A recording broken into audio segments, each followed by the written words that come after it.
Okay, so let's start again. You go first. Okay. She says recording right now. I figured this might have been the best way to start. Yeah, just go. Just go. So, welcome to Midday Parley. My name is Miss P.Body. And I am D.I.V.A. And welcome. This is our first podcast today. Yes. And so let's kick it Let's off. go. Okay, so I just want to start about how we started. Okay, so Paige and I, we met at our workplace, and we found that we were always talking about stuff. So a whole bunch of stuff. And we realized that a lot of this information we should share and get other people's thought processes about what we were talking about. One thing that we always talk about is what? Adulting sucks. Because it does. Very much. And then from that conversation, we determined that it sucks for different reasons, and we're from different generations. I'm a Generation X and Millennials over here. all right. Professor XX. And so we came up with just talking about it, and then we decided, oh, well, let's get together and see what we could do. And then once we really sat down, we came up with a kaleidoscope and a very long list of topics to talk about. Everything. So we would like you to join us midday and parlay. Let's just talk it all out. So what we want to do is put our opinions, our thought processes out there, and we welcome your responses, your input, or whatever. And we're not sensitive, so bring it. Bring the comments, share, likes, all of that. Yes, we're D-Town girls from the D, so we can handle it. For real. For real, though, she said. So one thing, we talk about a generation gap. So we want to do the Generation X Millennial gap, or where do you want to go? Well, sure, since so we can speak from experience. Yes. Being a millennial and being a part of Gen X, and of course the interactions that we have with each other, whether that's in the workplace, out on the street, just different places on how we interact, and we have different views on things, how we grew up, or just things that we're used to. So that's just another thing that sparked this podcast, is because we have some varying views and sometimes the same ones. So,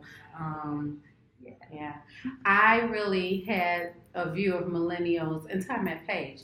My view of millennials, and not all, just some, is that you guys were the trophy.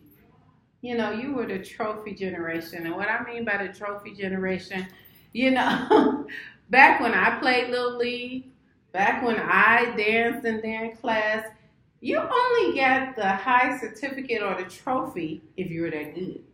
But then it went through this whole process where the parents was like, I want my kid to have a trophy. Everybody's a winner. Everybody's a winner. Okay, see, and that's how y'all feel.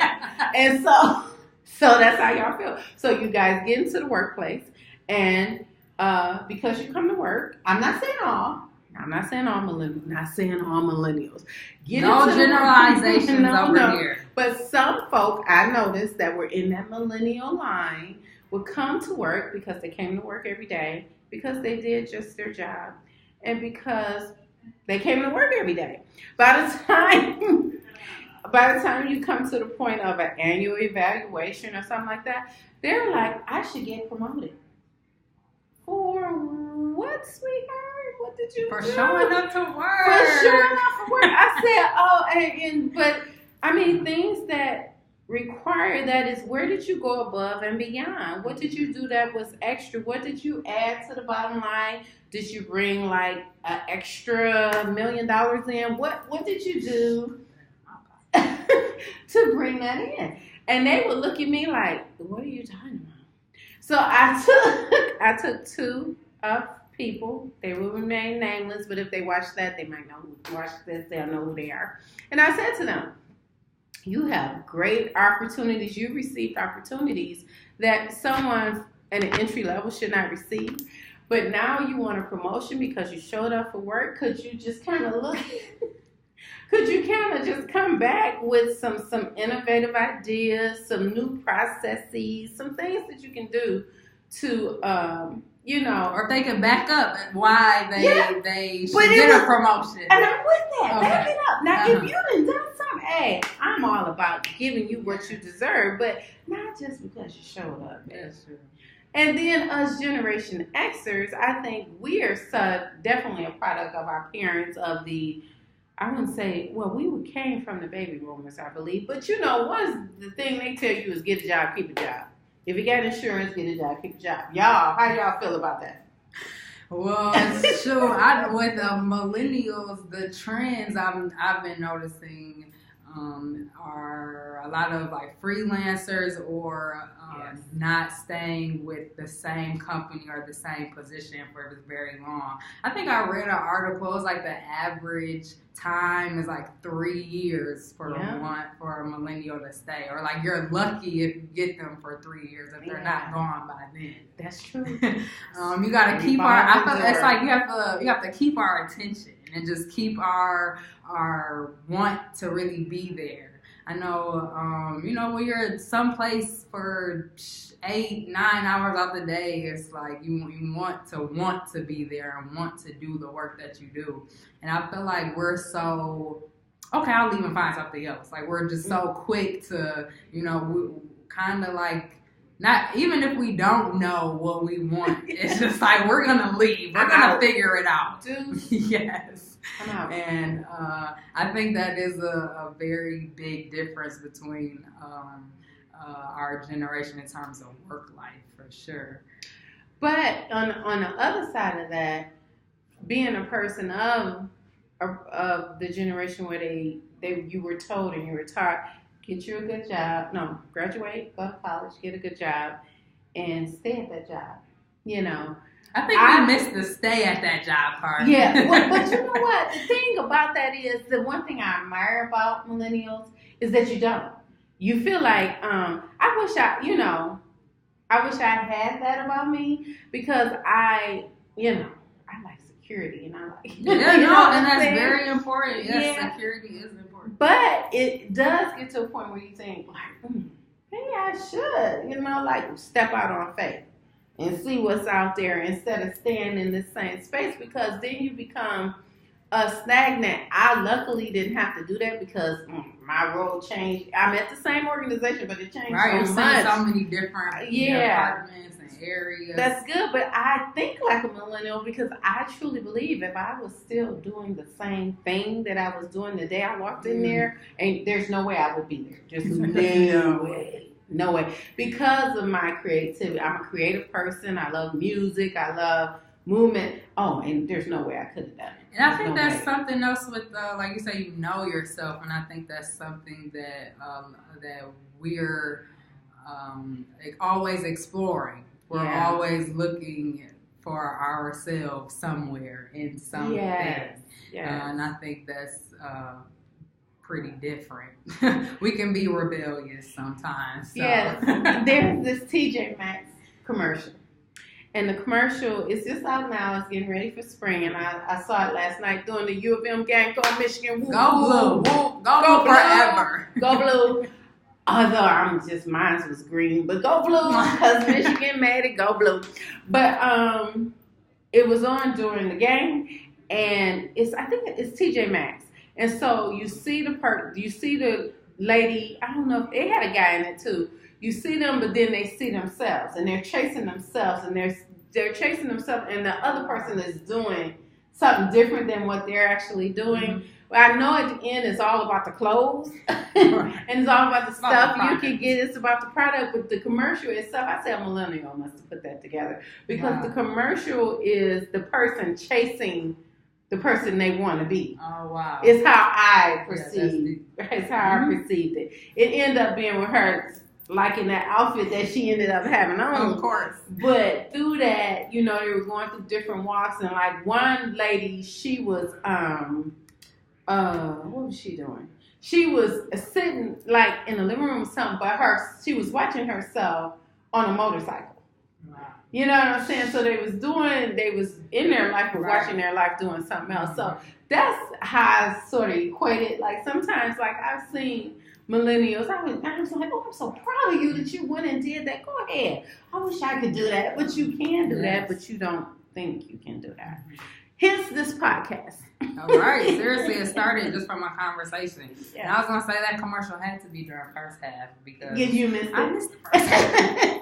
I was at the Justin Timberlake concert. Whoop! At Little Caesars Arena. It was very fun. Did he sing? In the Time? Or no, he didn't. Well, too, I had to say I did leave early to go watch the second half of the game. So maybe he did, actually. I missed that song. Oh, so you just got a busy yesterday was a busy day for sure. Yes. Long day.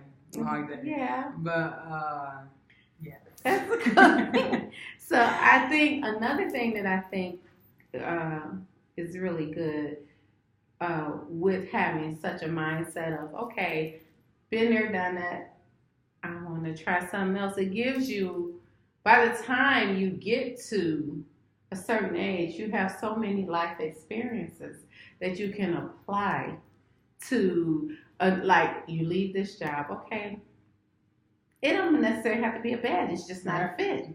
But I'm sure you learn something there that you can apply somewhere else. So there's always a process where you can take something in and you can put it back out. Mm-hmm. So that's a good thing. But I know, I'm watching, and you know how everything is being, we need to market toward the millennials. We need to, because one thing I'm learning, and I'm seeing on Facebook, I don't know if we can say Facebook, I don't know.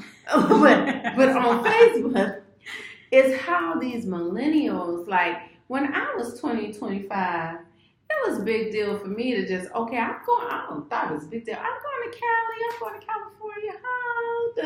No, I see these millennials in Tokyo.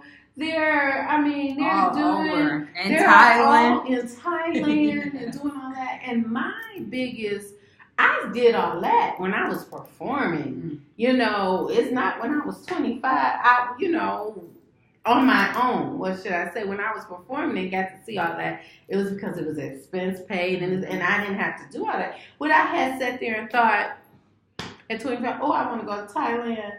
Oh, yeah, when I was much older, but not right at that age. So I admired that too about. And that goes back to the comment I made about more millennials are freelancers. And that goes to, just the whole trend of where we're going in terms of everything is digital and online now. So there's just so many, everybody needs marketing, everything is online. So many people can make more money just from the computer. And so, since millennials grew up on the computer, basically, we're better at it. And so that's why I know, all these Instagram bloggers and people who are just jumping from country to country and talking about how great life is and everything and where we're going and things. I think that is really cool on me too, of course, to travel and live, and just the fact that people are, of course, jumping out on faith and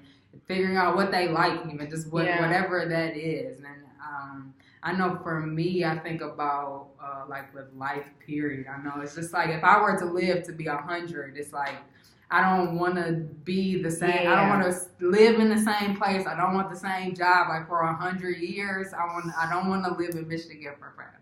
Like, I love Michigan, but I gotta go. But so just the thing, like I like that though. Like you have a life to do stuff with it. Yeah.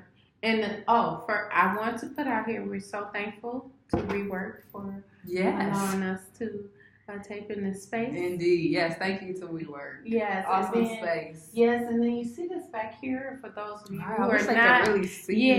Which you're not familiar or you're not from Detroit, because we're worldwide.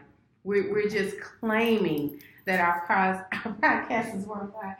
This is a whole wall of what we have in our city called the Detroit People Mover, and these are the tokens, but it's all on the wall. So one thing we do plan to do is to spend a lot of time with you, just you can get to know Detroit. The side of Detroit that everybody want to act like we just all steel mills and we're all steel mills and just dusty and dirty. Not true. We have so much going on over here. It's a lot happening in the D. And we are going to spend time on that too in our midday parlay time. All right. We'll also be talking about events and news and things coming up. And so, right. So starting with WeWork because they let us use their space. Yes. And WeWork is a space that if you need space to have a meeting, if you need to just have time to meet with clients or just quiet space for yourself to build out your business plan and to just do your business, is a good space. It's located right downtown Detroit. We're right off Clifford behind Lululemon's. And it's just a cool space to work in. You know, it's not that old dreary 9-to-5 office. Right, it's very fun. Like it makes fun. You think. Yeah. It makes you, get your creative juices going. Yeah, yeah. All the colors, cool furniture, all that stuff. Space. So you should check it out. Look it up. WeWork. WeWork. WeWork. WeWork. Okay. Cool. All right. Is that it? Okay. I'm gonna say, welcome to Midday Parley. Welcome to Midday Parley. My name is Miss P.Body. See, you're ready. It's recording right now. Oh, no, it's not.